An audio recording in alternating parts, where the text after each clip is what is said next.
the restroom first, and then we'll get started.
fucking getting so goddamn old. I feel so motherfucking old. Yeah, think about that shit, motherfuckers. Getting old as motherfucking fuck. Alrighty.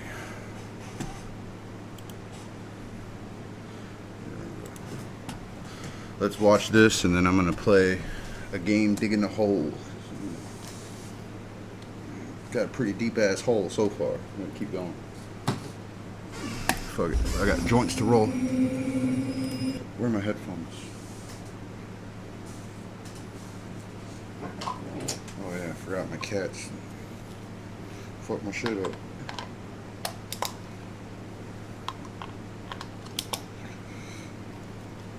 Ugh. Alrighty guys, hopefully everything starts going good here soon.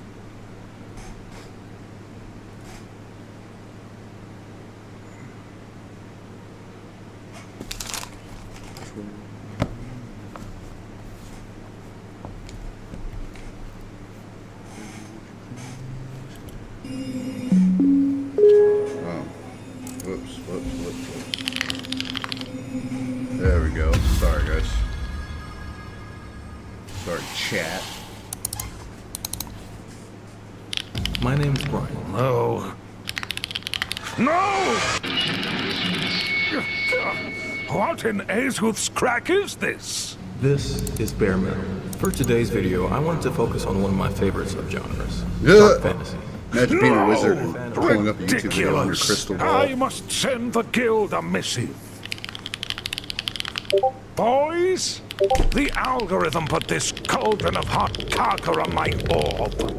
Discount Thor high heels wants dark fantasy? Let's show him. It's brigading time. Insert pandering because Lovecraft was racist. Like literally everyone alive during his time? Come on, bro. Morality points is not that important.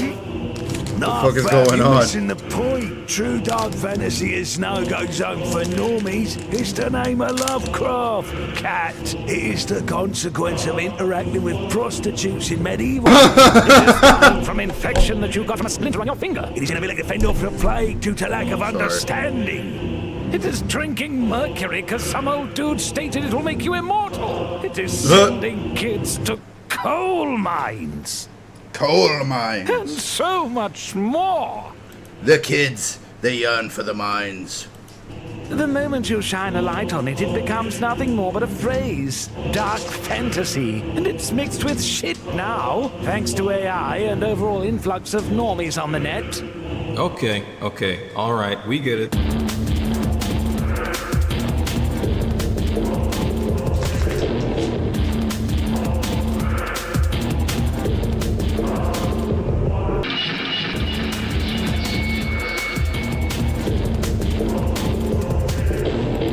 Why is my fucking stream sucking ass right now, bro? The fuck? It's like laggy as shit. My name is Man, Brian. I'm gonna be moving soon, everybody, so I'm gonna get some better internet. Don't worry about that. This is bare metal. That Before time we is get into coming. today's video, I want to say thank you guys, sincerely.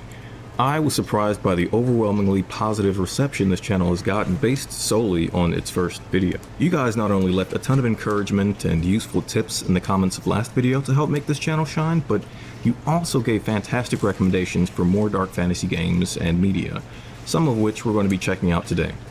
Keep those coming, by the way. I might not get to every recommendation in a single video, but if you make note of it, and it's on the list of things for me to try out, so definitely appreciate more recommendations as we go along. Obviously, I couldn't resist trolling the trolls in the comments section, so I have to give special thanks to Scott Tunnix, one of the UK's best fantasy voice actors, for helping me do that by graciously acting out that opening skit you saw.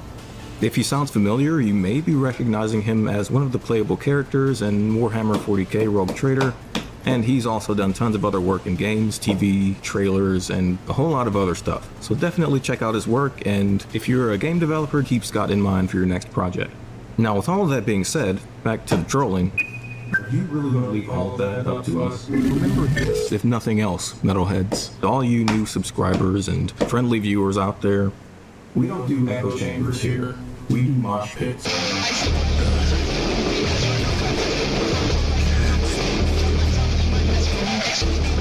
What the fuck is going on? Fuck this guy's intro. Show me some shit already, bro. Fuck. Void is an early access title on Steam that takes you into a world of sweeping landscapes, dark magic, and horrific creatures to cut through. It was first made available on December 10th, 2024, and I was surprised at how polished the game looked and felt when I picked it up.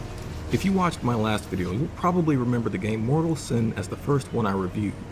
Well, both of these games are actually part of the Sinful Vengeance Duo bundle on Steam, and it's pretty clear why. These games are like blood-soaked peas in a fleshy pod, with gruesome first-person combat and distinct visual styling taking center stage in both. The hack-and-slash focus of the games is perhaps the closest similarity, with limb dismemberment being a key mechanic in their combat. See this like a preview for what it's about to be like. Otherwise, these games are fairly distinct and will appeal to different tastes. Mortal Sin definitely plays like more what you think of when you think of an indie title.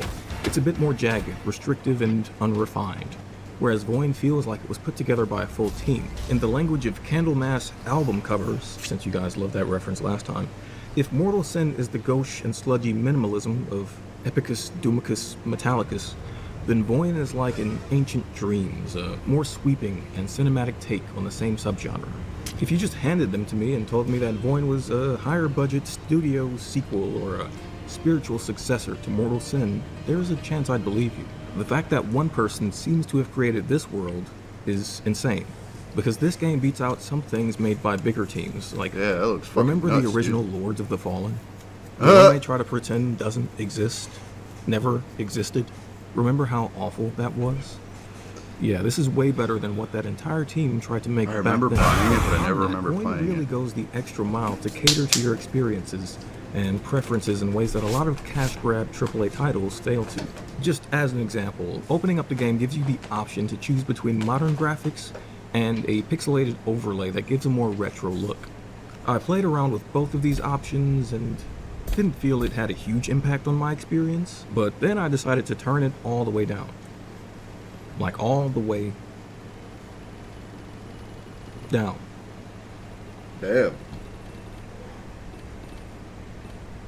And boy, was that something. On its own, without the filter, this game is very pretty to look at, and I'm glad I chose to leave that setting off. There's a kind of pulpy, half-tone styling that the game has that makes it feel like an old novel cover or a game manual. Think Vermis, but something actually playable.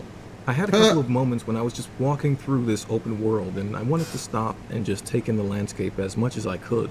The zones you have to navigate are both spacious and dense, so there's a lot of intricate detailing to make each area feel unique and worth exploring every inch of. Void does a really good job of pulling off scale and scope, and I was surprised Definitely to find an gotta try this interior shit. that felt as seamless and immersive as the open outside zones. When I did explore the wider world, I found myself looking up to marvel at Like, it looks great when the pixels are up, but when he drops those pixels down, bro, it just makes it look a little bit more eerie.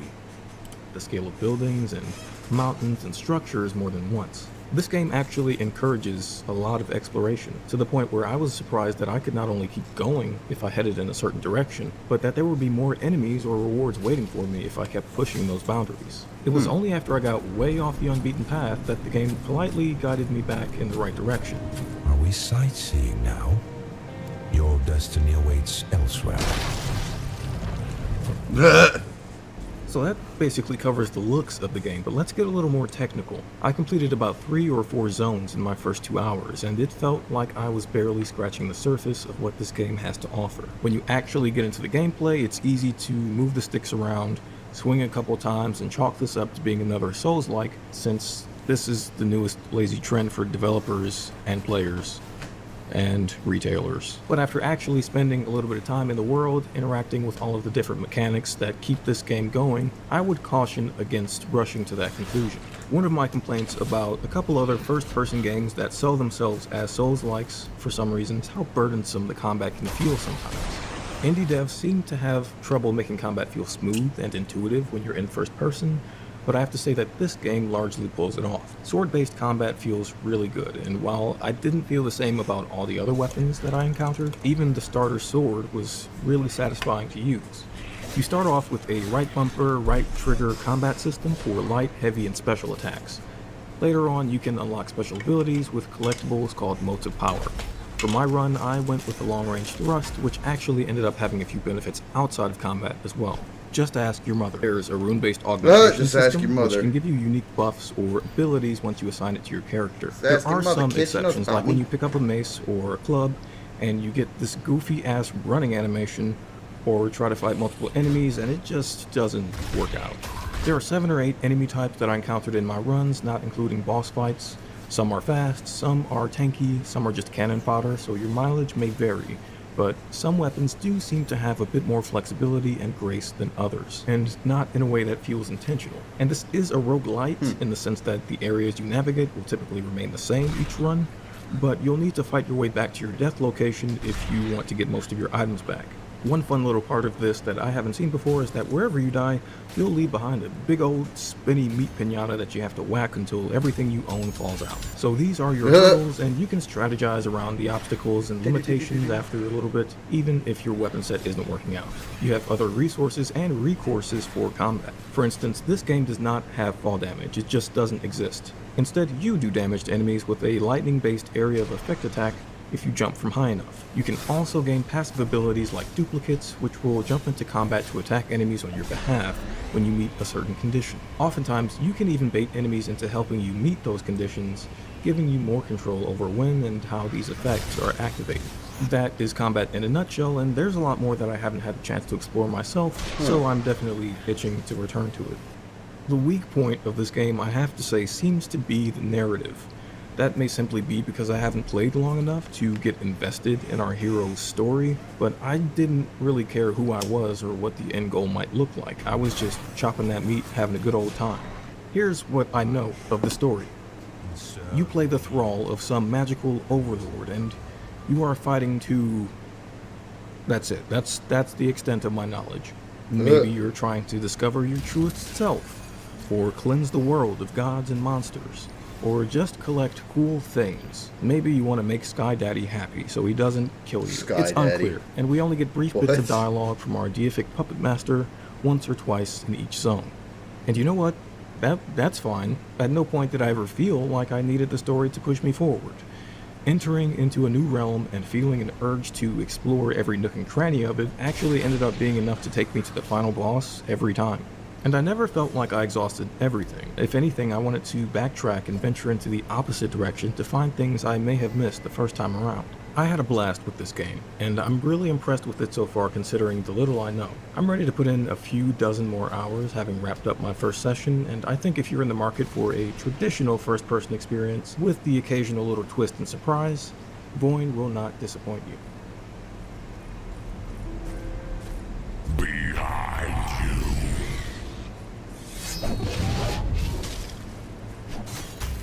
you.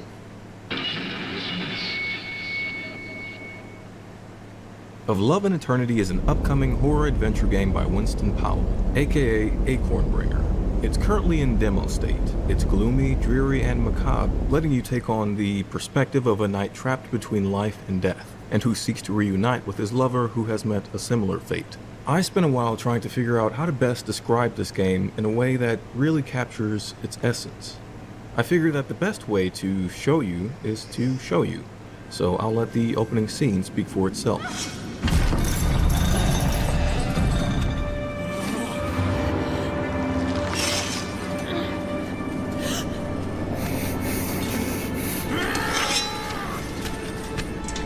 Sorry.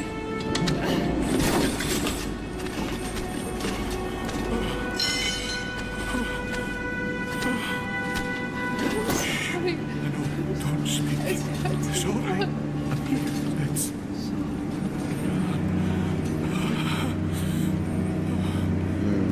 That's fuck, dude. Fine. I'm here. Just don't... Please, just don't leave.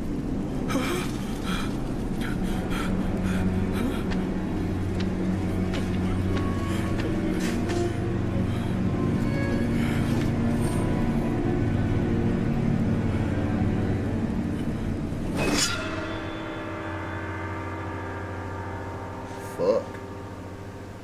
What do you think that was about?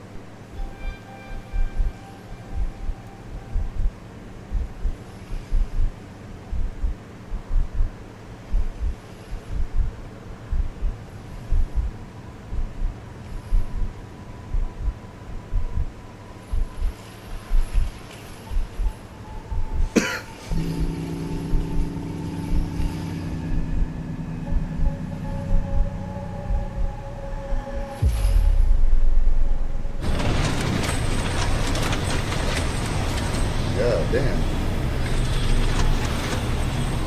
Yeah. It's a black hole or a planet?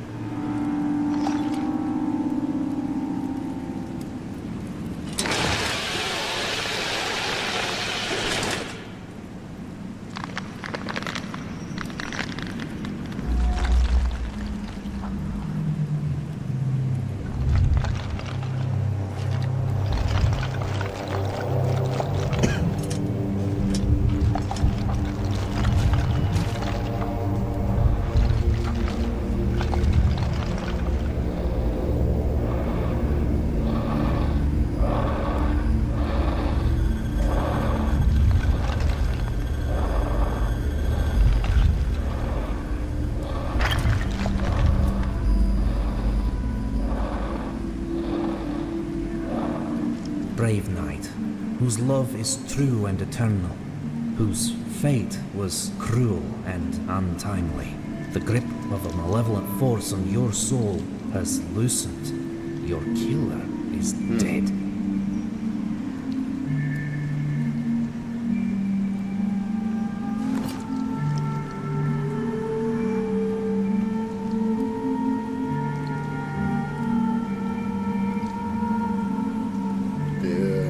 He put his fucking fingers in his Yes, eyes. time has betrayed you, and it was some time before your soul found this body once again. Life was taken in a most unnatural way, ripped from your body and left to wander the void. Your beloved has suffered equally so. Beyond is a world of the damned, and the souls who stray are lost. Beyond dwell violent and wicked spirits that have long been abandoned, and those who wish to see you join them. Beyond is where you will go. Beyond, she searches for you. In its current playable state, Of Love and Eternity is very much cinematic and atmospheric in this way. Gangster, The game bro. relies on environmental storytelling, one-liners, and brief cutscenes to paint a picture of the person you were and are trying to become again. For that reason, the game can come off as very slow and meandering, and I don't mean that in a bad way. If you've played Death Stranding or seen the movie The Green Knight, you know that there's a kind of long, step-by-step journey that goes along with the narrative in those things. After a while, the lingering pace becomes the point. This game game's only a definitely demo. seems to be aiming for a similar player experience here. You're trudging along, purposefully, and almost getting lost in these beckoning, liminal spaces. literally only a It demo. needs to be slow, and it needs you to feel every moment. That means that this game is not for people who want a fast-paced, action-oriented experience in its current state, but that could change. You can punch, but as of right now, there's nothing to punch in-game. It just exists to make a button do something. And despite the slowness, it really is a fantastic immersive experience, one that I'm excited to revisit once the game is done. Of Love and Eternity is great at creating atmosphere. There's really strong sound design, and there's some timing on scripted events that happen that feels immaculate. I'd be navigating through the woods and all of a sudden there would be a glow or a figure in the distance or something new that would make me stop in my tracks and reframe my entire experience up to that point. There were a couple of moments where I felt like I was in one of those cornball ARG tuber videos where they put on their spooky voice to talk about found footage or lost media. Found footage. Okay, not actually, but you know what I'm saying. The visuals here rely a lot on dithering and contrast to help set the mood.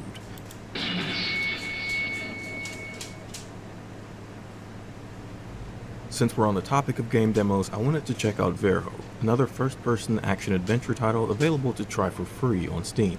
The story takes place in a world in which anyone who sees the face of another person causes the death of both. Obviously, this leads to the destruction of much of humanity and the dispersal and isolation of its survivors.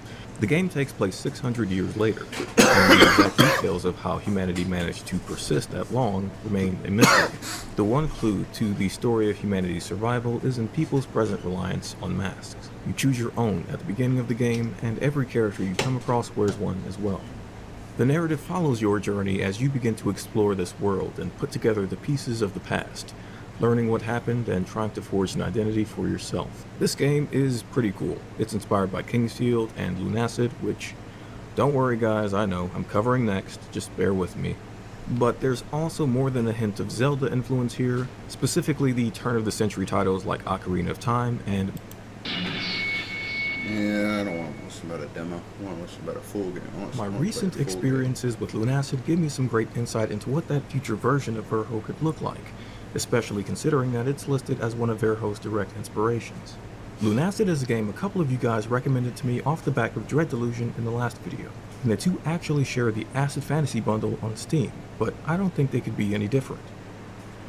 It's developed by an indie game studio under the direction of one Akuma Kira, and unlike Dread Delusion, Lunacid isn't an overly psychedelic experience despite what its name might imply.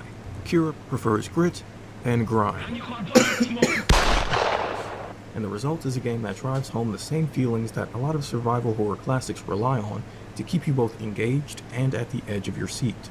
An important bit of context to have when you're learning about this game is that Kira is no stranger to the horror genre, but instead Lunacid appears to be one of the studio's first forays into the traditional RPG format, which is kind of cool because it's a really fun RPG too. Combat feels pretty good, I'd say on par with your average first-person fantasy game, and above par with most of the indie titles I've covered so far. It's smooth and intuitive, and while most of its mechanics fall into your typical sword and sorcery bucket, I'd still argue that this game gets more of its DNA from a Silent Hill or a Resident Evil than anything else. While a lot of games give you flexibility in how you want to experience the narrative and setting, Kira instead has the amazing ability to dictate the exact tone and terms of each location that you visit. And while some zones are relatively light and peaceful, others are downright ghoulish and unforgiving in their atmosphere. Part of how the game seems to accomplish this is in its fantastic sound design.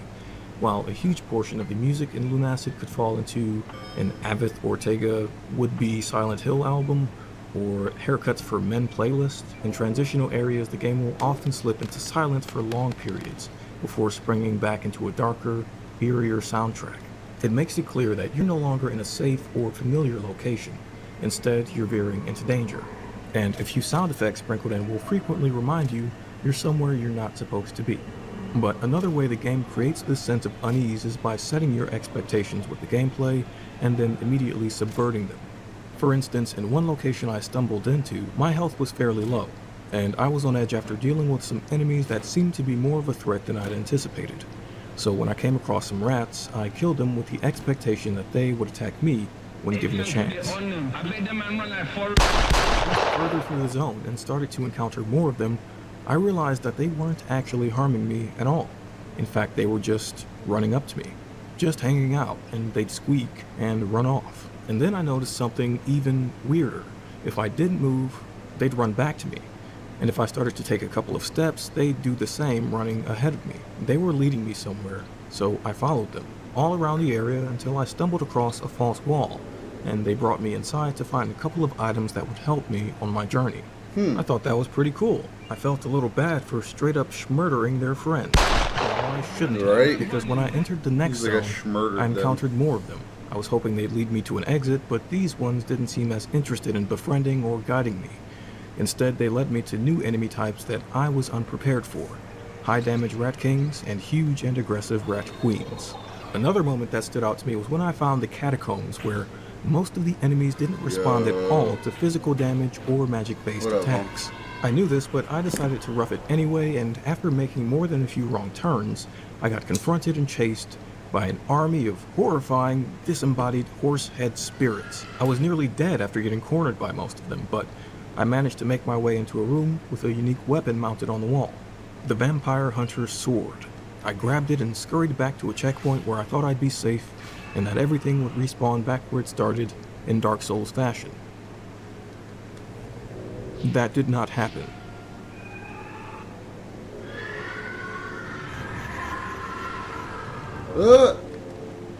He's pull that sword out. But with the game saved and my newfound sword at my side, I was able to revisit all of the areas I'd been to prior and clear out the ghosts and skeletons that kept me from progressing before. The game is full of little moments like this where you'll have to break out of a specific mindset before you even really have a chance to settle into it. And that is perhaps the trippiest part of Lunacid and what makes it such a special experience. In short, it's a game full of pros, and while there aren't that many cons, there are one or two things that I'm kind of on the fence about with this game. First, there is a ton of customization for visual settings in the game to make it look however you, the player, want. If you want to be in a vaporwave music video, or playing a VHS tape Hotline Miami style, or back in 1999 playing Silent Hill on a CRT, all of these settings exist for you, which I think is a fun little detail. But no matter how much you tinker with these settings, there's one thing you can't change, which is the goddamn screen tearing overlay that the game activates every time you move or look around. I despise it. At least on my display it's kind of annoying, and it took me like an hour to learn to ignore. And this, combined with the automatic camera movement that is enabled by default, can give you motion sickness and make you want to vomit on your computer just to end it all. But at the very least, you can disable this camera movement. I just don't know why. These effects are here to begin with, considering how little they add to the game and how much they distract from it. One thing I'm also uncertain about, but not necessarily mad at, is the characters and the dialogue. While everything is well written, character voices aren't really voices. Instead, you get these endearing little babbles that land somewhere between Banjo-Kazooie and Animal Crossing, and while I do like it, tonally, it's just so much different from the rest of what you encounter that I don't know how to feel about it. If you're looking for something dark, then that is definitely a pebble in the shoe that you can either... I forget which one of you guys recommended this game to me, but I have to say, you must have been smoking on that dank yaya when you scooted up to that keyboard. I don't know what kind of Pulaski County Scooby snack you've been nibbling on, but I swear to all that is good and sober in this world, that you need an intervention before whatever twisted god major drug of choice decides to swoop back down to earth and lace it with anything that could possibly bring you back to the horror of reality that you must have created for yourself. Oh, it was you. Thank you for the recommendation. So, obviously, after a lot of deliberation, I decided to include Velvedek last on the list. This is a turn-based alternate history RPG set in 15th century Slovakia. You play Pavel, a knight with a penchant for the bubbly, who gets sucked into a whirlwind of strange, otherworldly occurrences when he notices a building exploding in the distance from his bedroom window. Some of the most pressing missions on the way to figure out what happened include hunting down biscuits and herbs to keep a knight from shitting himself to death because your estranged wife poisoned him, using the village dog to track down a thief in your underwear because they stole all of your belongings with the help of a horrifying mouthman, trying to steal pear wine from the village outcast, falling from a tree in the process, cracking your head on the ground, and waking up in his house to find his conjoined daughters wondering who the hell you are and what is wrong with you, slipping from the warm embrace of night into a Harry Dubois hangover to find a horrible clam-faced barbarian standing over your bed and fending him off by chucking a wine goblet at his face, and so much more. I'm sure I don't have to go into too much more detail to explain that this game has a bizarre and unserious tone that floats somewhere between the absurdist humor of Disco Elysium and the downright nonsensical flurry of notions and feelings that is Hylics. It is so weird and goofy that it makes me cast a bit of a sideways glance at anyone who might call it dark fantasy. The absurdity of everything is compounded by the fact that you have to parse through 15th century dialogue that dips in and out of Slovakian. All of it is given a weird Coen-esque coloration by these odd characters who the game really wants you to find funny and quirky even when they're not. Go ahead and slap a folk, funk, and noise rock soundtrack on top of that and you have what I can only describe as the downright strangest and least immersive video game experience I have ever had. At no point did I ever entirely understand what the hell I was playing. I don't even know if it necessarily qualifies as dark fantasy. There are monsters and some of them have interesting designs, but I never looked at them and thought, this terrifies me to my core. It was usually, look at this goddamn goofball of a mob. Now, deep breath. I know some of you guys are so sponsorship brained that the idea of giving an honest review of a video game without blazing it to hell and back is unfathomable. But this game is here because someone recommended it, and while I tried it and don't love it for me, I do admit that it has a lot of interesting moments. And I think it's weird and unique enough that somebody out there will be able to appreciate it in ways I just don't think I can. Or want to try to, frankly. All jokes aside, I was never having a blast with what I was playing at any point. Turn-based RPGs aren't usually my thing to begin with, so the gameplay didn't earn any brownie points. I turned off my computer with more questions about the developers than I had about the game, but not really any desire or reason to pursue answers about either. It was just a big old shrug all around for the most part. But there is one thing that this game does really well. Once you start it, it plants a little tiny nagging seed of curiosity in your skull. You want to know what comes next. You want to know why this guy's wife left him and is poisoning people. You want to know who these cultists and killers and creatures are. These wants become a need to know what's really happening beneath the pale and grungy facade of this game. I was mesmerized by that exact feeling once I'd gotten into it. Not groundbreaking gameplay, not stellar writing, not a life-changing experience, just pure narrative curiosity. They got me. It hooked me. And I can absolutely see why someone would burn a day or two on this game, but I think that it'll probably be a while before that person ends up being me. I do believe that feeling of wonder will be enough for a lot of people seeing this now, and I hope that if that is you, you go all the way through with it and tell the rest of us what the hell we're looking at here.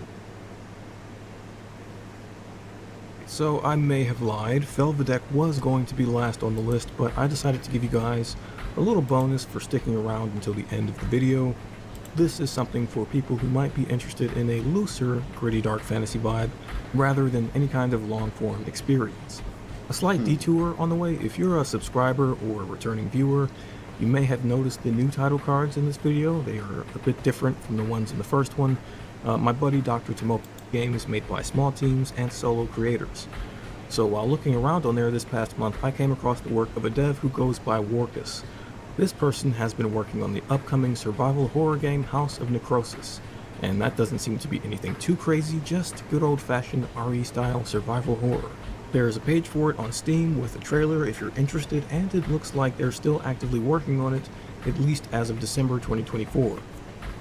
I think there was a demo or a playable teaser available at some point on itch, but it has since been taken down. And while that means I can't show off too much here on the channel, I was able to find something smaller that Warkus worked on that I think might be an indicator of how dark and jarring the upcoming project might be if we're lucky. It's called Chalicebound, and it's a 2D point-and-click adventure that cites 80s classic Shadowgate as well as Vermis as inspirations. Now, I've made a couple of breadcrumb mentions of both Vermis and Fear and Hunger in these first two videos already, because they've already been platformed a lot on YouTube, and I think it gives a good reference point for a lot of the things that I'm talking about here. And having experienced both of those things for myself, I honestly think that they're going to pave the way for a lot of new creators who want to make dark, eerie, or esoteric content, for better or for worse. It's still pretty early to expect anything to come out of that, but Chalicebound seems to be one of the best examples of what that next wave. I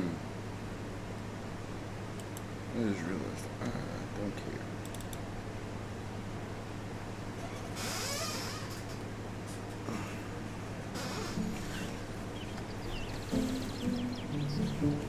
Dig a hole, motherfuckers.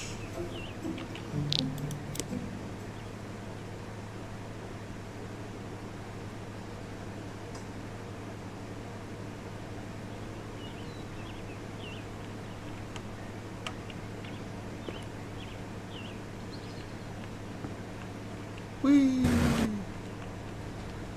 And I know I can keep going down.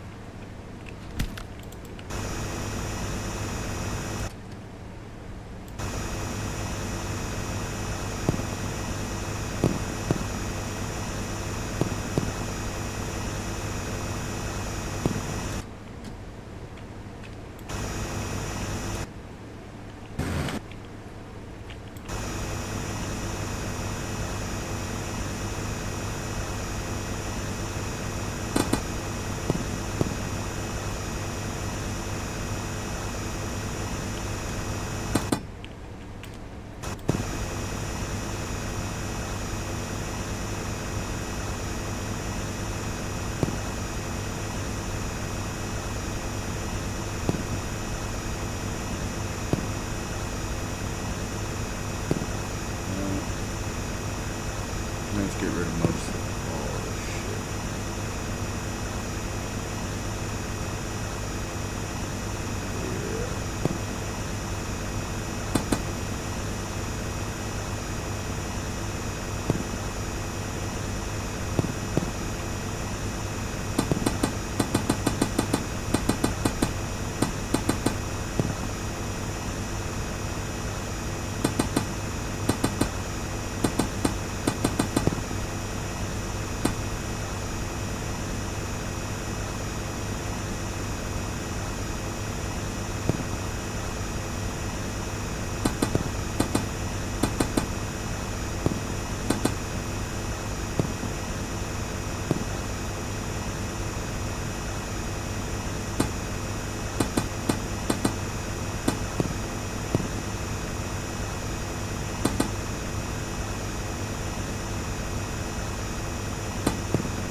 Fucking magma rocks, dude. Swear to God.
Fuck it. Just buy a shit ton of stuff. Back down the hole. It's a great big pit. Damn.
Right, if you hit those fucking copper things, they turn into dirt. Dynamite. Interesting. So I did that earlier by accident.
Oh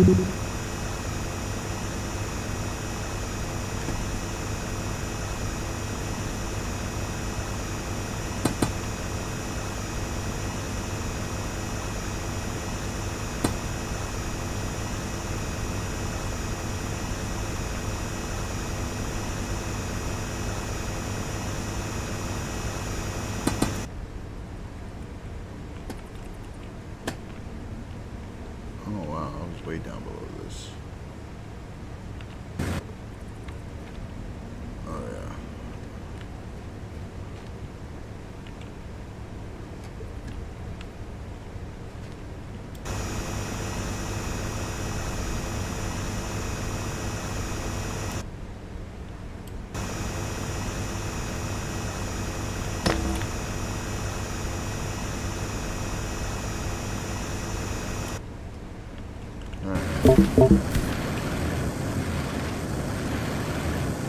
Away we go. Damn, that's a deep ass hole, bro.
It's a game about the you don't know.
Money.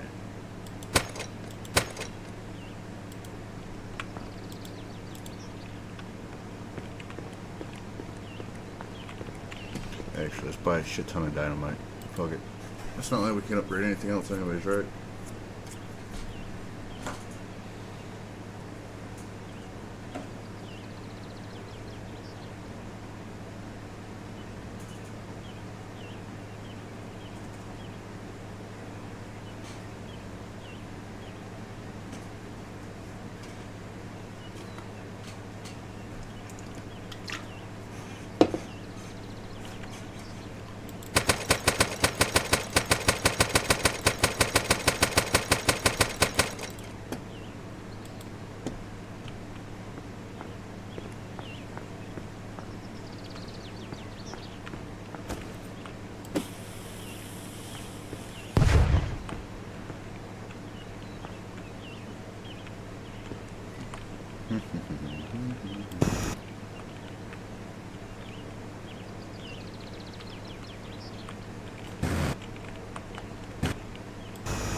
I wonder if I throw dynamite at those things, if they'll blow up.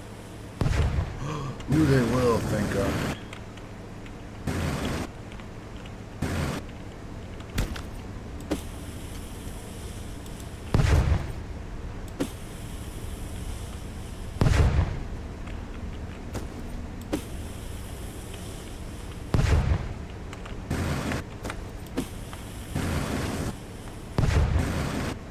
Yeah, boy.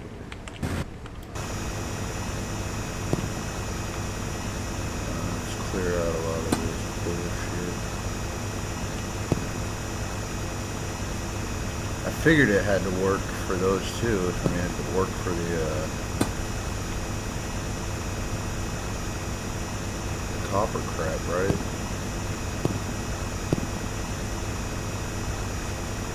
How dynamite gets rid of magma, I don't know, but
Yeehaw!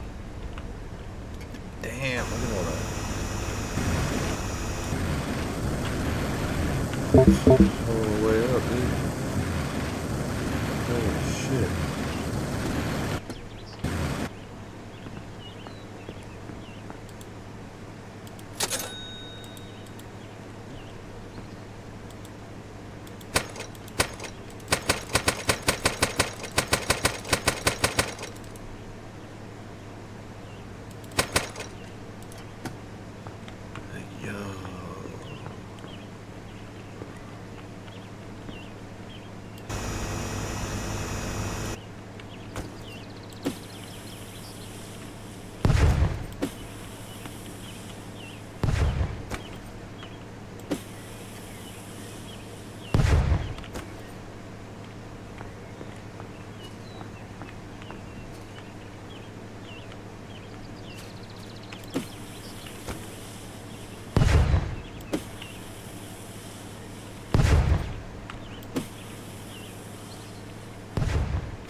It glitched through the fucking ground.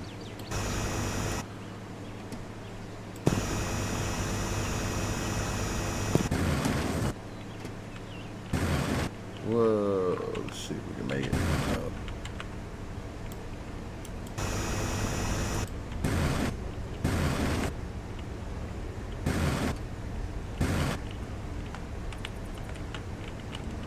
No shies.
Damn, I'm just cooking myself.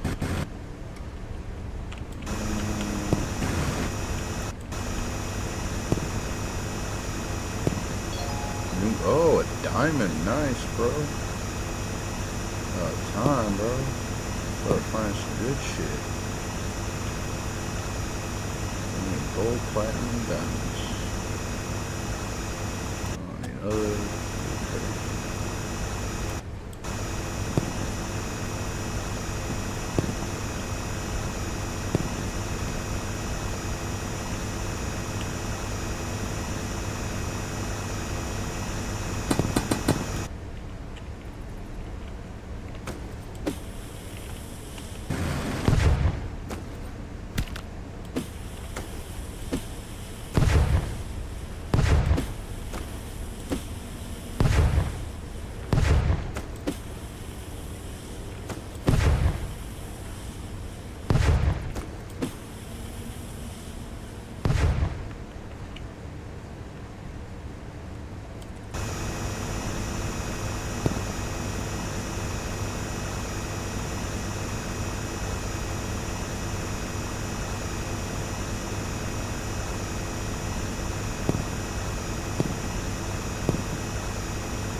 God damn, we're so far down, dude. Look at that shit.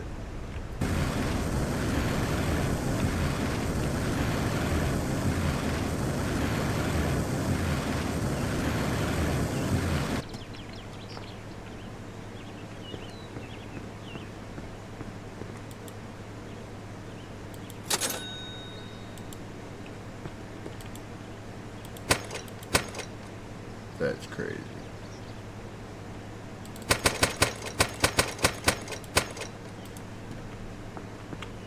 Shine bright like a diamond. Go mining for some diamonds.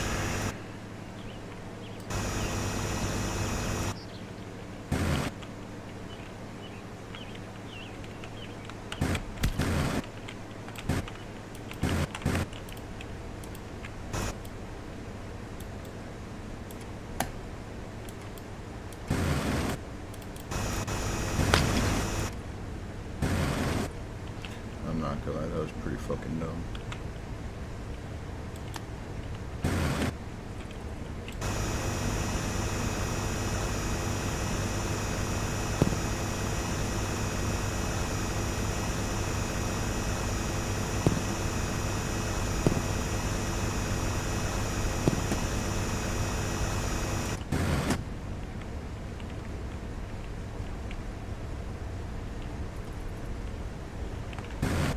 Plug it. Go down. Oh, crap.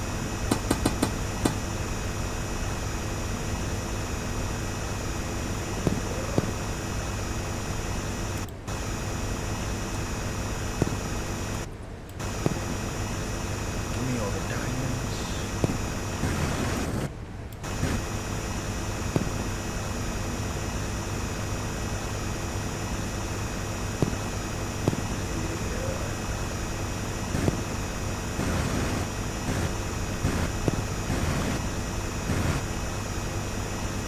What if you accidentally mine under your neighbor's house?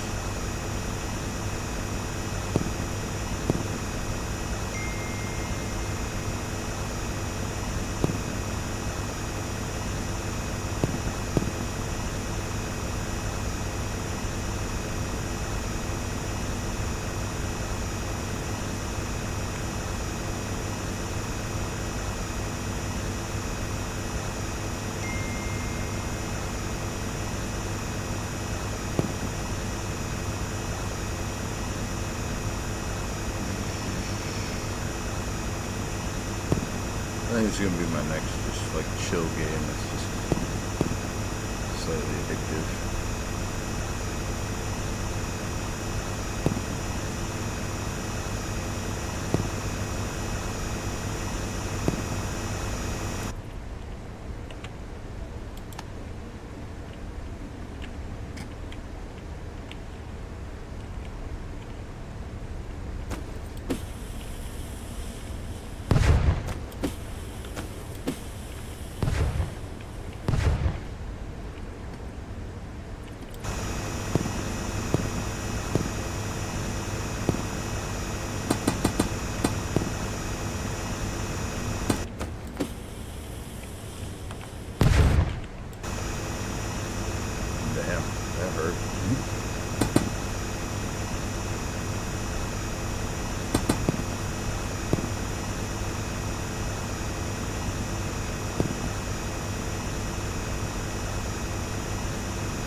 Alright, battery life low.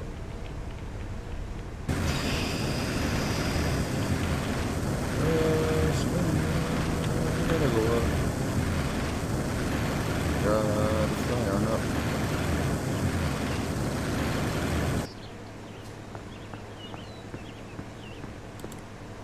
Damn, 8 fans? That's crazy.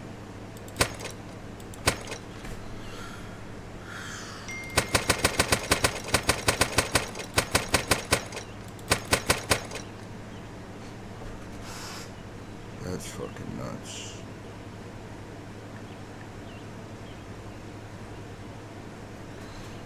Alright guys, give me a second.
Back to digging the fucking hole.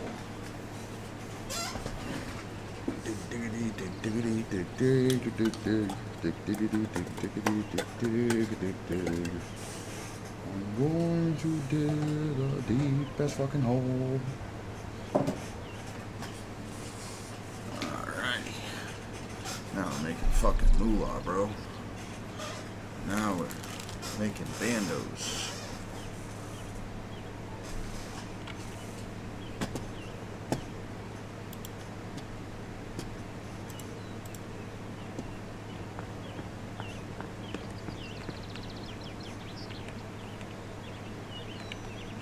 Oh. Just kind of work our way down a little bit. So we're not losing too much health.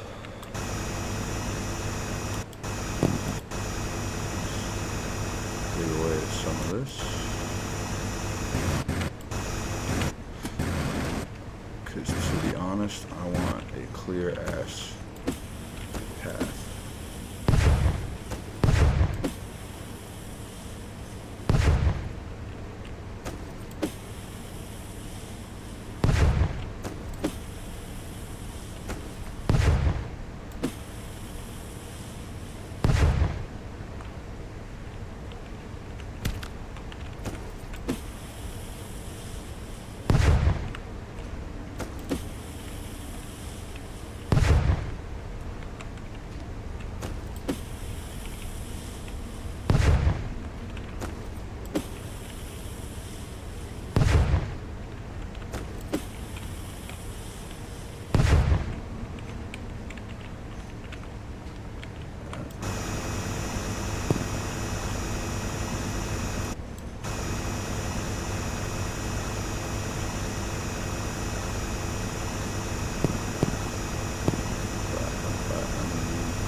I love this drill.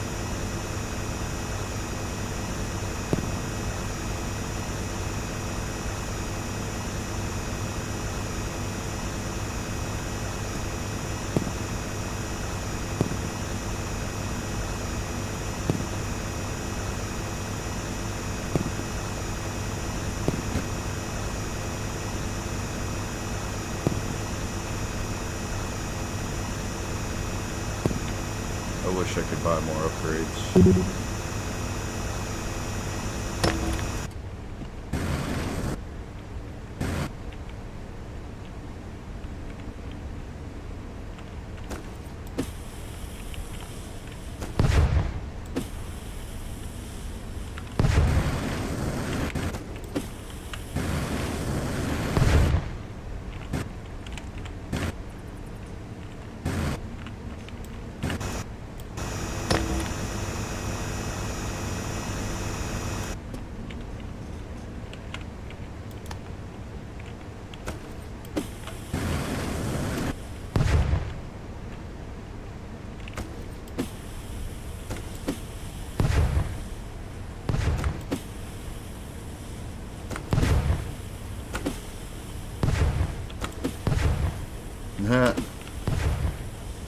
You're funny.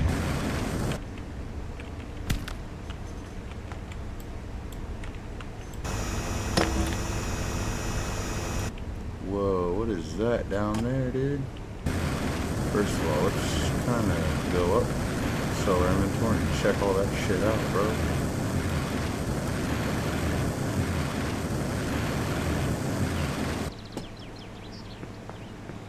How much money do you think we're making? Pretty decent, pretty decent.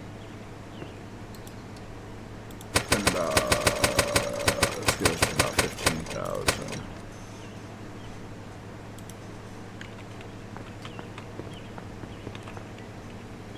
That's just kind of fucking cool.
Resources before we just straight up head down that way.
You got eaten by a mole. What? What? I went to fucking hit him. And he ate me? Fuck you.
I'm actually rather curious.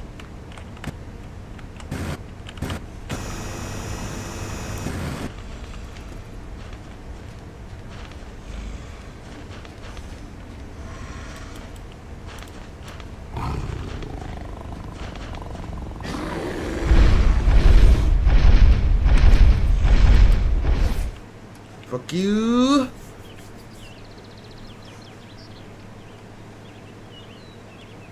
What the fuck is that? Like, how do I deal with that?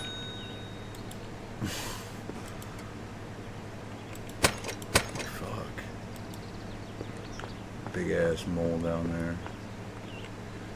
I could probably outrun it, actually. Probably.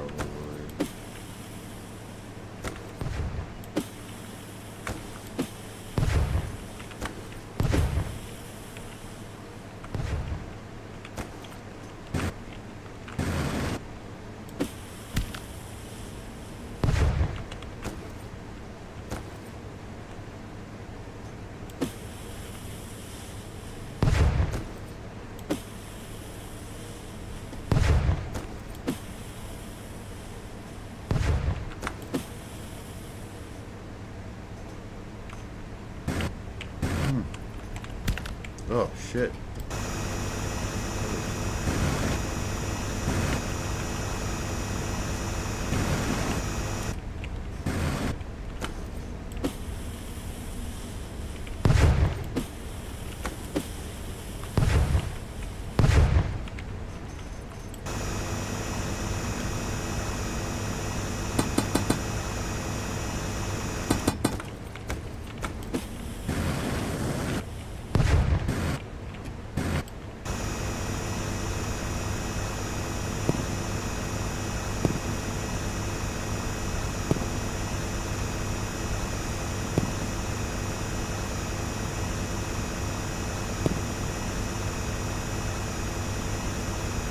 La, la, la, la, la, la.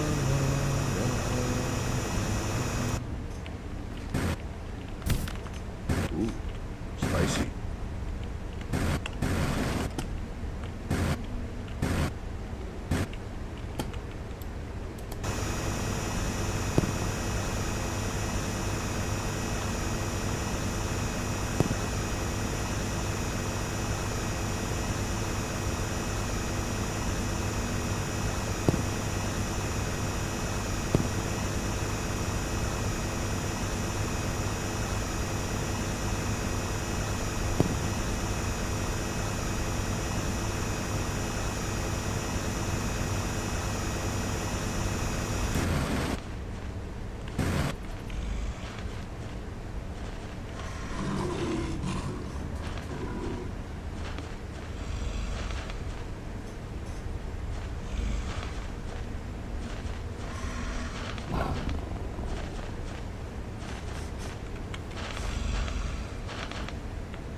Fuck. Here it comes. Here it comes. Go, go, go, go, go, go, go, go, go, go.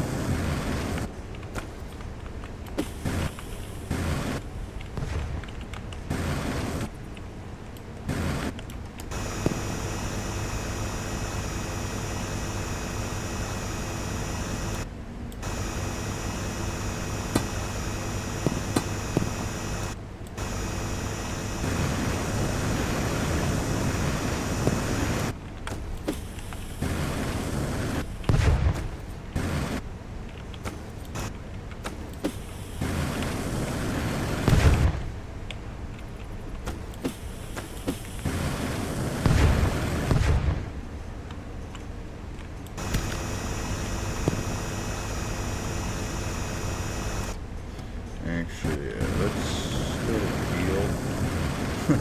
Because I'm fucked.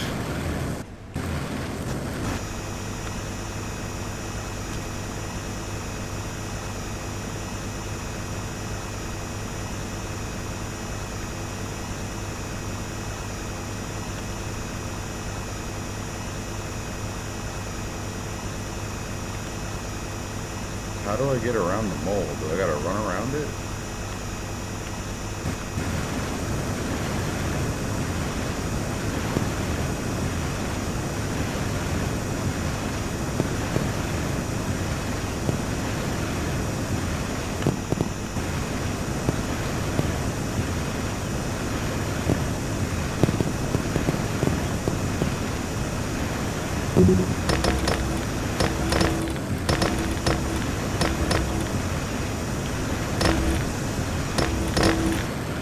Yeehaw.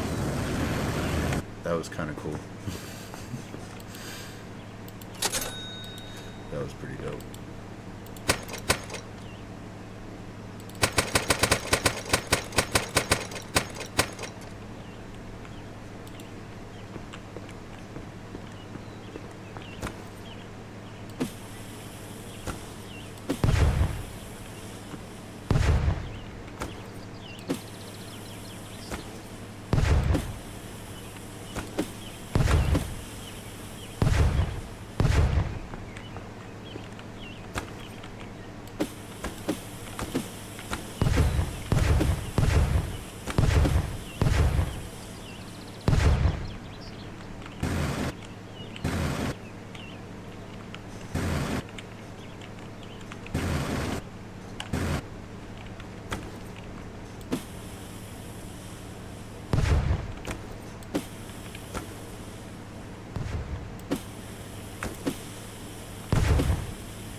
Imagine digging this big ass hole just to get eaten by a giant mole.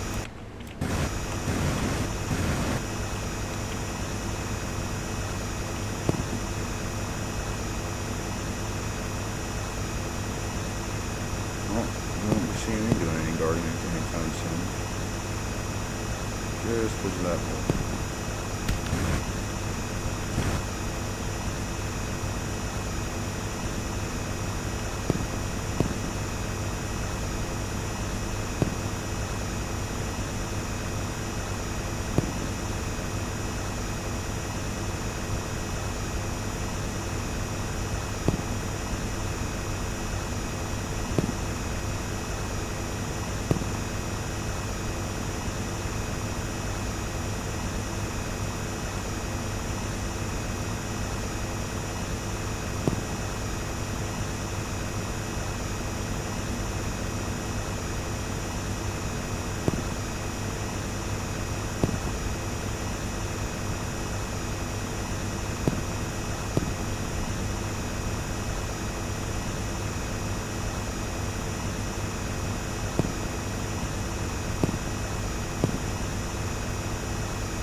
Yeah, it's kind of a waste of time. Think about it. I gotta somehow get by the fucking mole.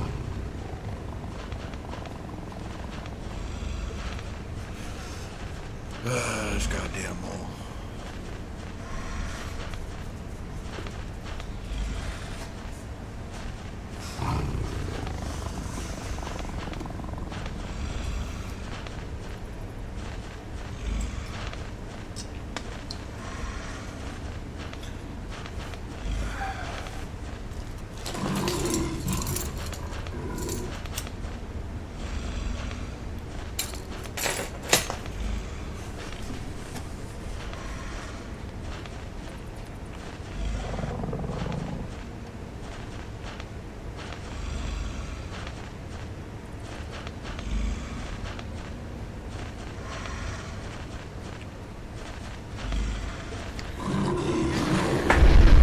Got by him.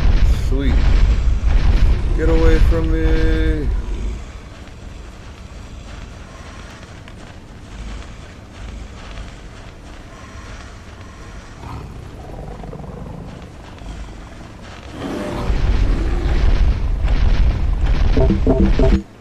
Fuck. How the fuck do I get by the giant moles, bro? God damn. Fucking hell. I'm gonna go broke just trying to fucking figure out what the hell's on the other side of this gut. Thanks, Chief. Yeet. There's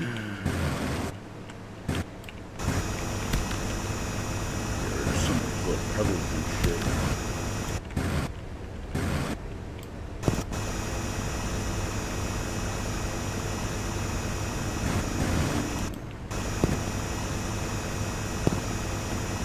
I lose all these ores anyways when I die. So just want more space when I go down.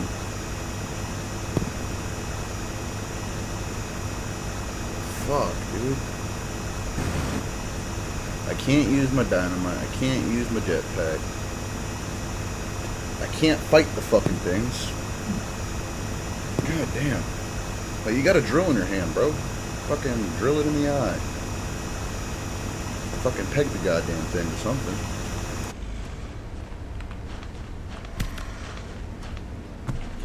I take so much damage getting down that hole.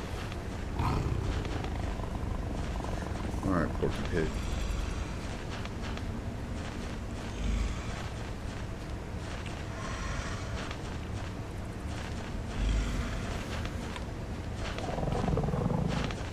Fuck you! Fuck you! Your mama a bitch! You big ass motherfucker. Okay.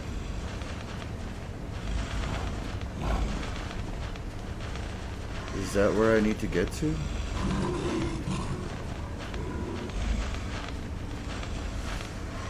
Where am I trying to get to is the question. Oh, I need to get all the way over there. Fuck, bro. You see me? Oh, fuck. Run, run, run, run, you bitch. Run, you bitch. Run, you bitch. He's right behind me. Oh my god, there's two of them. Get fucked. Get fucked. Get fucked. Oh, get fucked. Get fucked. Oh, shit. Get fucked, you big bitches. Oh, they're right behind me. Don't slow down. Don't slow down. Oh my god. We fucking did it. Holy shit. Too bad I can't save right here. Holy fuck. That's too good to be true right there. That right there seems too good to be true. There has to be some bullshit, right? Right?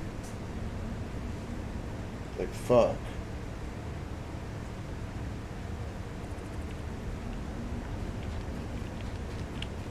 Oh shit, it's just in the middle of a room. Fuck yeah. Did I just beat the game? Fuck yeah. This is a simple ass game, but it's pretty relaxing, I'm not gonna lie. Fuck you. Oh shit.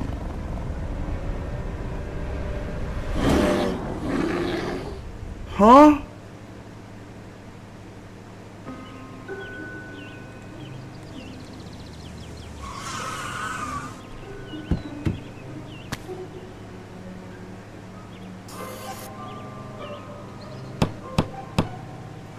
So it just starts over?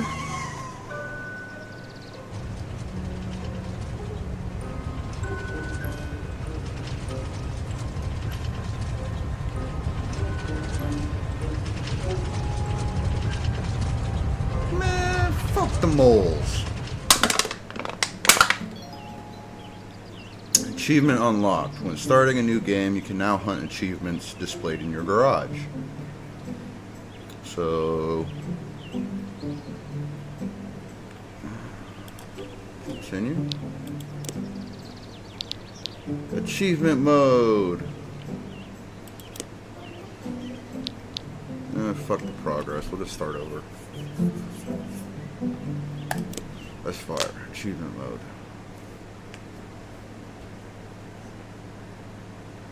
Well, it looks like we're digging another hole, guys.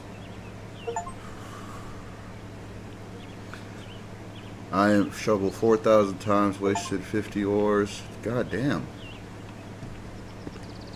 That's a decent bit of trophies. Okay. Wasted. Stonemason. So I have to, if I can beat the game in 30 minutes.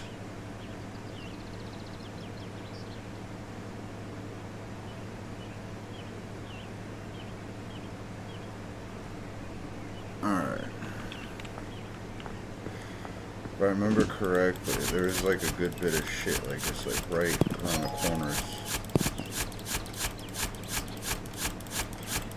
Oh, back to the fucking trowel.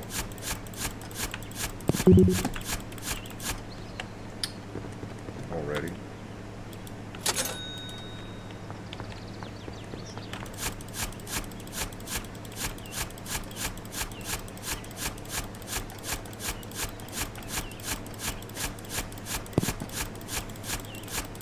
God damn, I forgot how long this takes.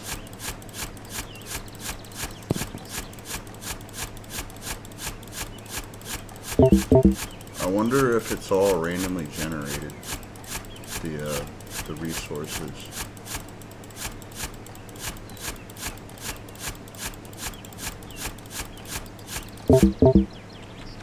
Yeah, go fuck yourself.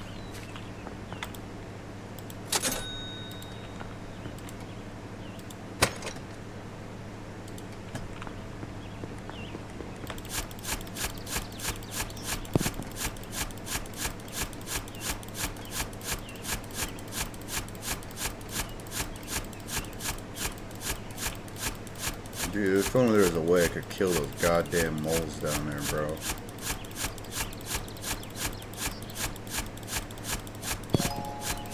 Coal, knew it.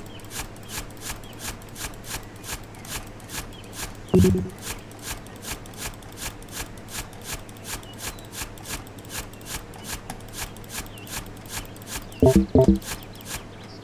just gonna dig straight the fuck down.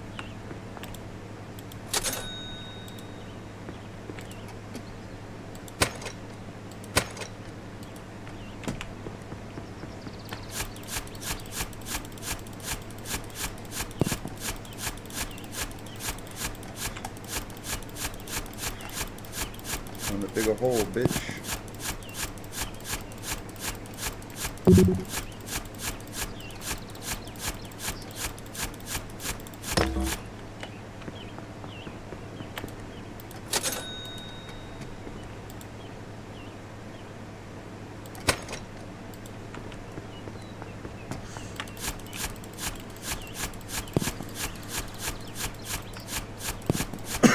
Copper already.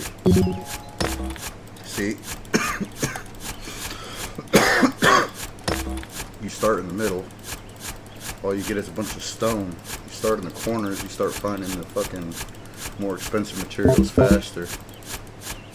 That last playthrough, I was just blowing up the corners to see what I'd find, and I'm like, that's a little fucked.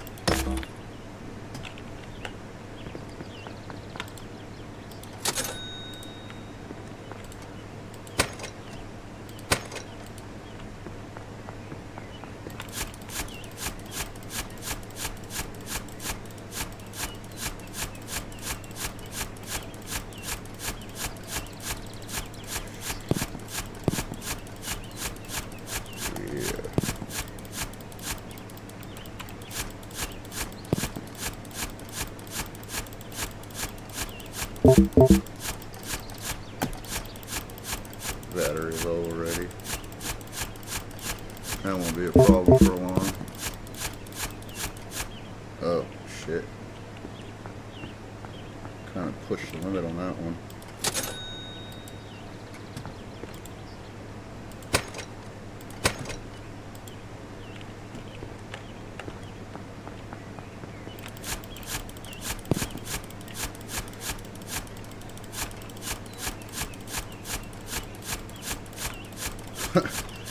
So somebody watched the movie Holes and was like,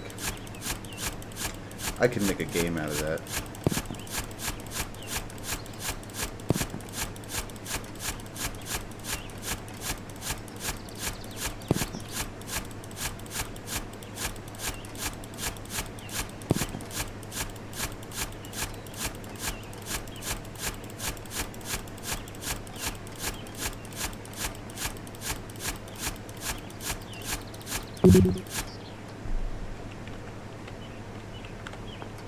Need a jetpack. My first playthrough, I got stuck in my own hole. Had to start over.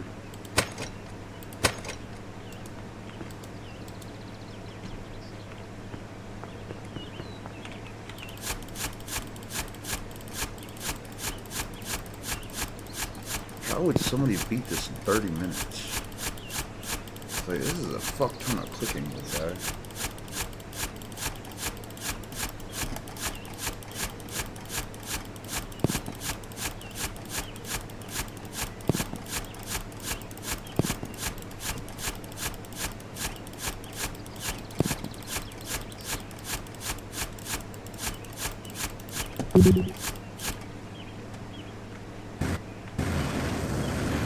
Oh, I have a jetpack. Get the fuck out your goddamn hole.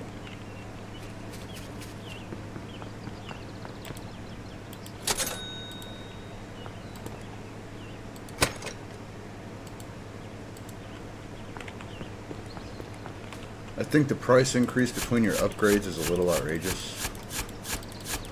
And I think there's too few upgrades.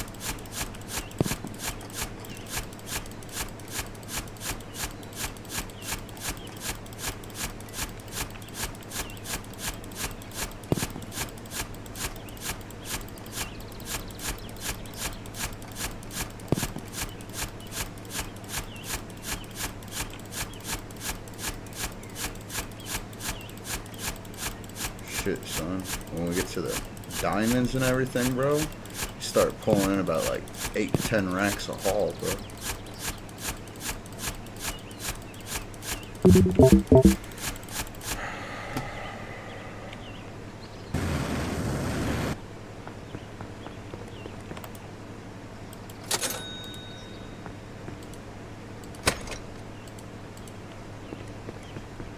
Wait.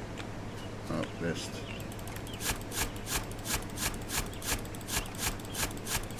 You guys ever read the book Diary of a Wimpy Kid? I think it was in the Diary of a Wimpy Kid. There was like a chapter they were talking about a guy who dug a hole a little deeper every day and would like jump in and out. So it gave him like a superpower of jumping high. And that's what this is making me think of.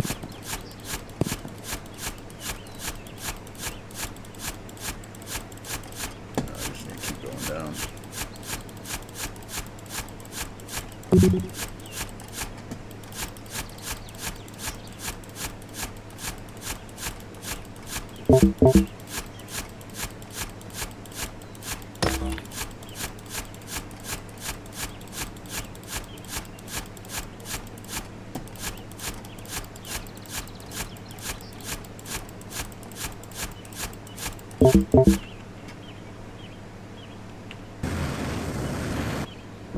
What the fuck? Fuck your mama. Fucking horse shit.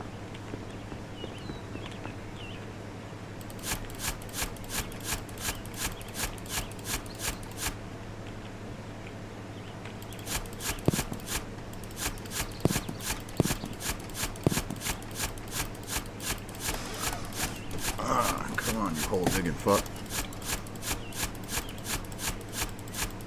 Papa needs a new shovel.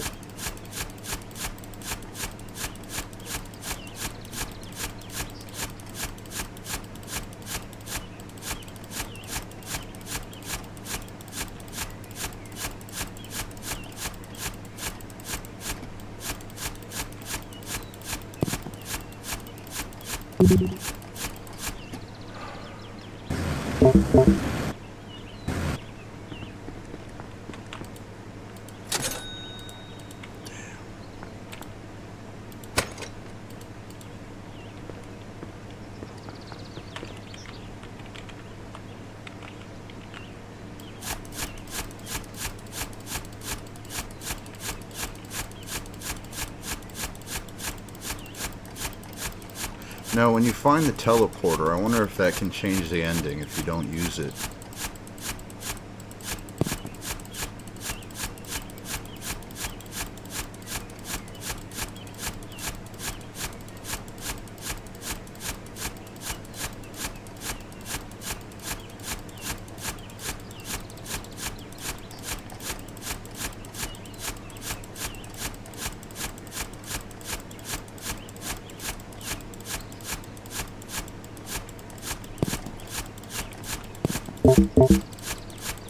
Fuck you.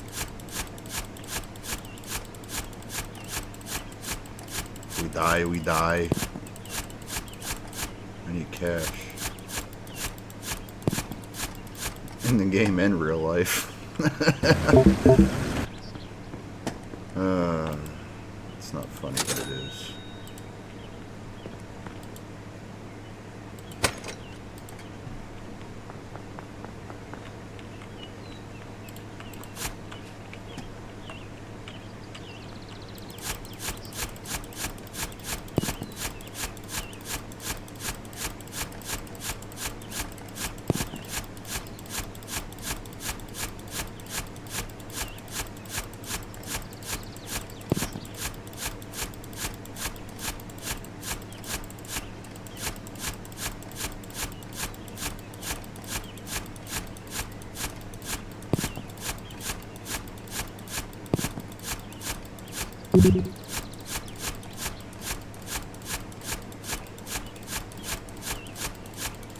We get a new shovel.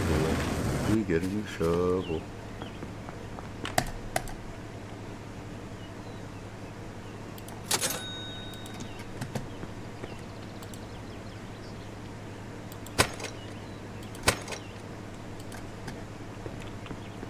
want that drill. I hate this clicking shit.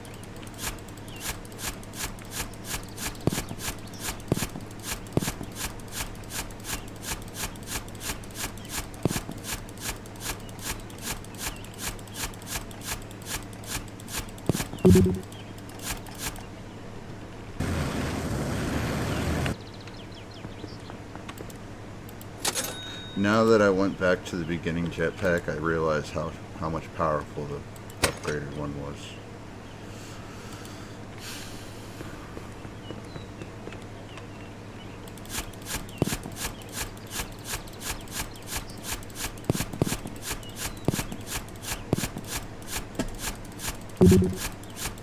Already? Oh, bitch, we gotta dig down some before we go up.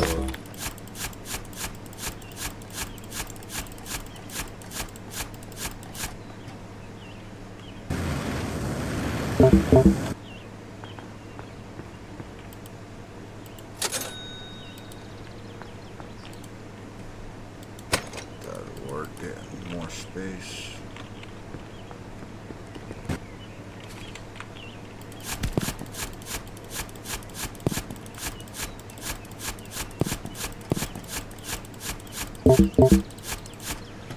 Did I forget to fucking... No! It's okay, guys. I'm just stupid. It's alright. I'm just dumb. Just a little bit. My second fucking time I died this whole playthrough.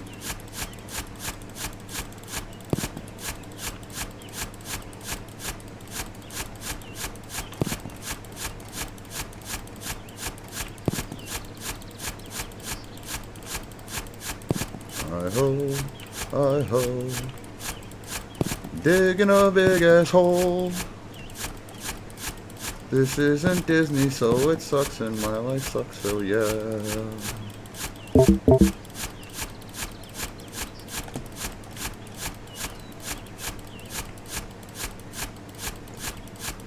When I go home, there won't be a hot chick laying in my bed. Oh shit, guys, I fucked myself. Whoa. Never mind. Who fucked himself? Wasn't me.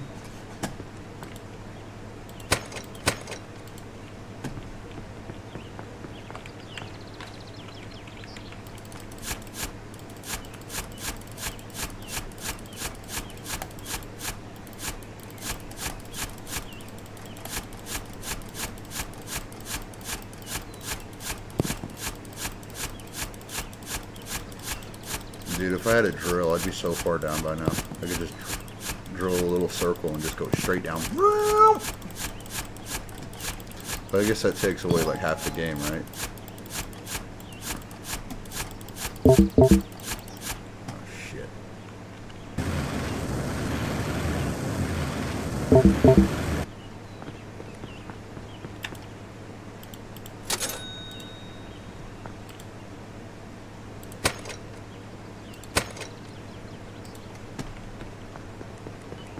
And the worst part is too is you have to upgrade basically everything together. If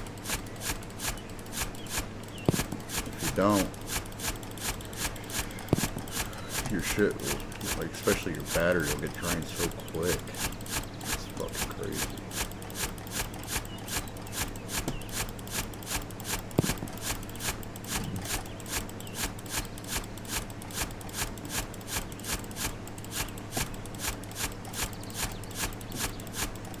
Ooh, a shiny rock.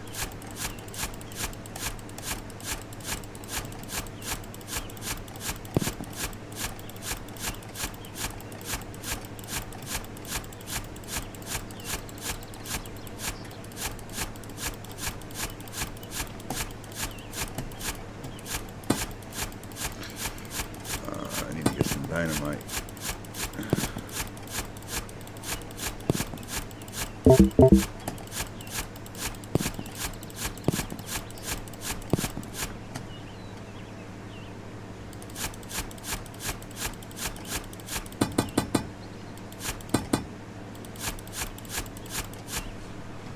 Fuck. Oh, I'm gonna die. I died. I'm dead. I'm dead. Oh, oh, holy shit, we did it! Oh, I thought we were dead. Thank God. The game god was looking out.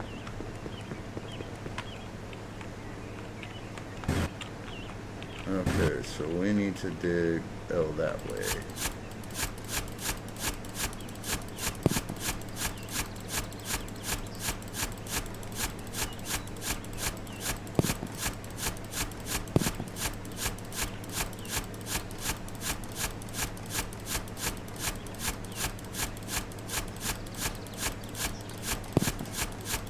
Can you imagine if they had a little bit more of a physics element to this game?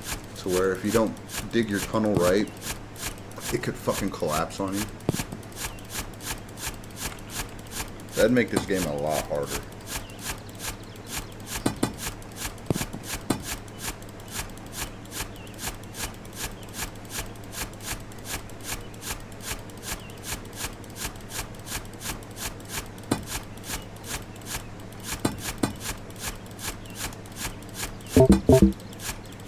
Dude, a stick of dynamite would be so helpful right now.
You know, something I still wonder. Where is all this extra dirt going?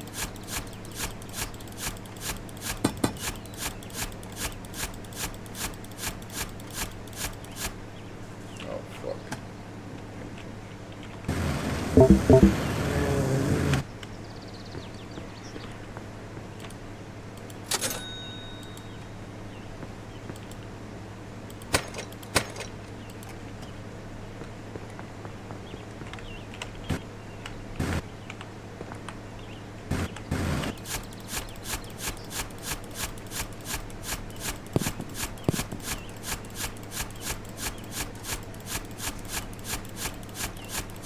I want a wide hole because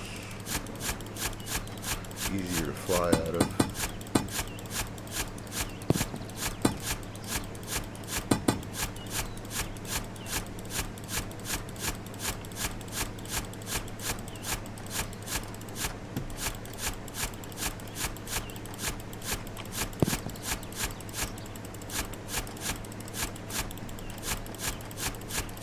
I am man, commander of machine and fire, mover of earth, but yet I am scared of women.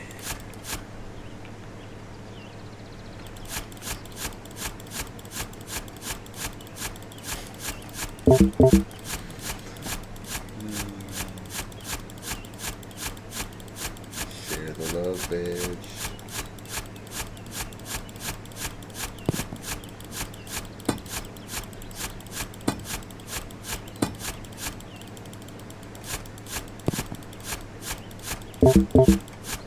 Oh shit. I wasn't paying attention to nothing, bro. God damn. You lost your ore. Fuck you.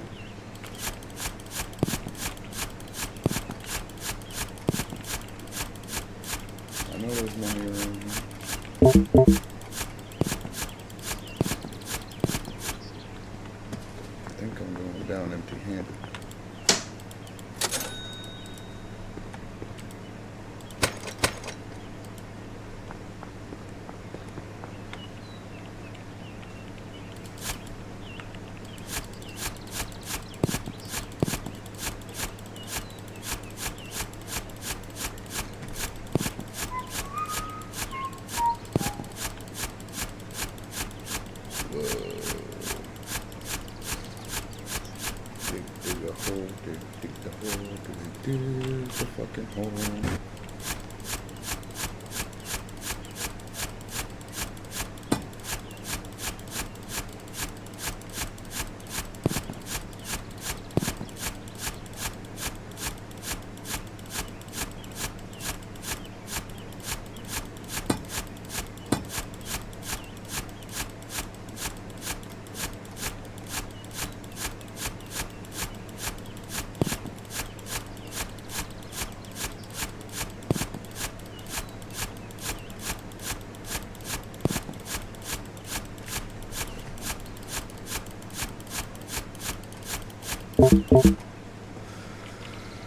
Oh, this battery situation.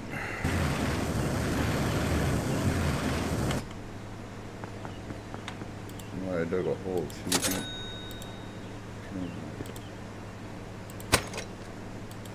What you wanna?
Oh,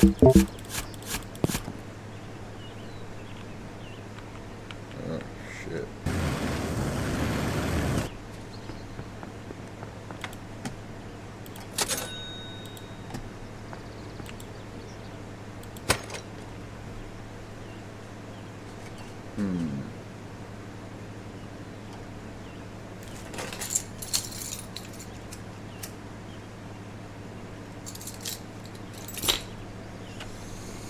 I think the best was starting off with the battery. As much as I want a new shovel, we need to upgrade that.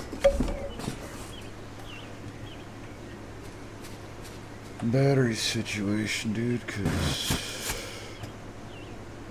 I'm trying to dig a hole in the ground.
Yeah, oh, what the fuck is that, bro?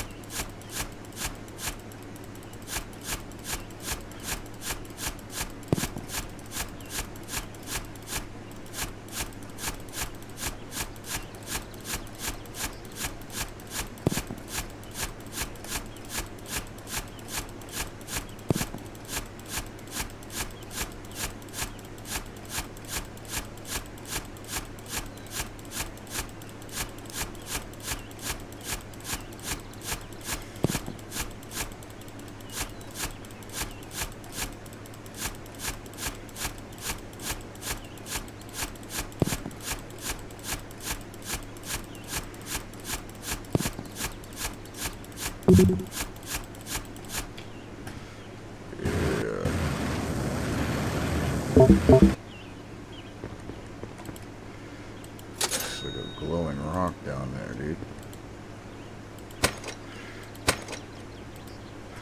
Let's go figure out what it is.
Alright, now we're getting to the good shit.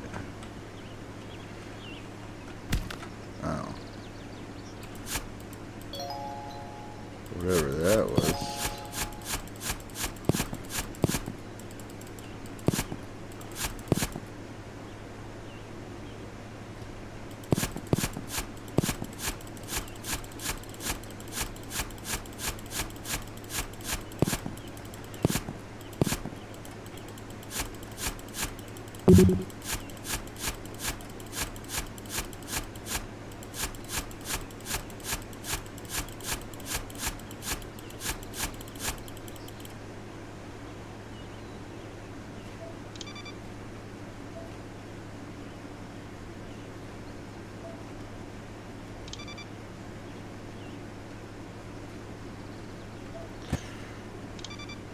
Down in a pit. Hanging in a pit.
You know, how you expect me to pay rent if the place I'm supposed to pay rent is right next to your brother, who's sitting here acting like an asshole, threatening to run me over and kill me and do all this, that, the third. Like,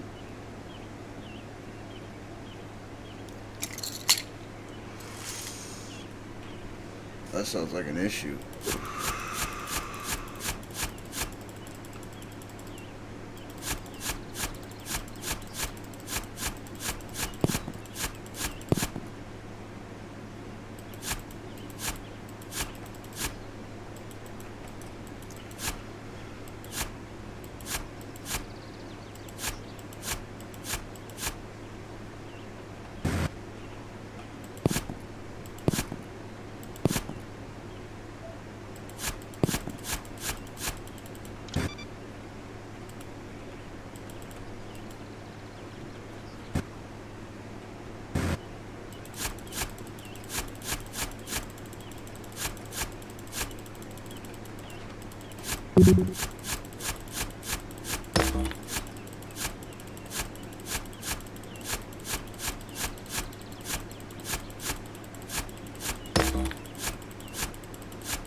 It's been 30 minutes since you've saved the game.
Alrighty guys, I gotta handle some things. I got some problems. So just give me a second.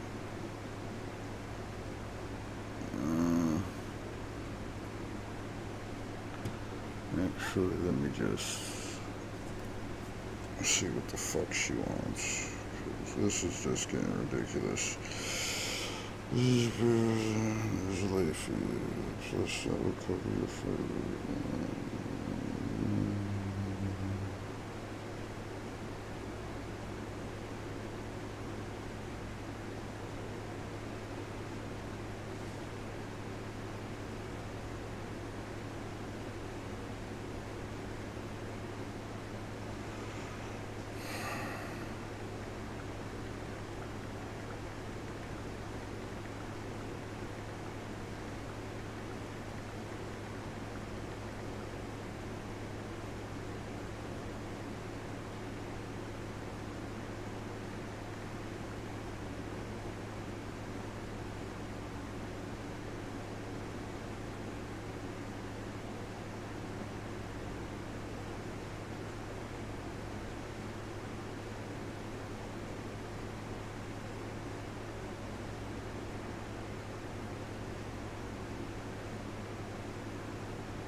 This is just annoying, guys.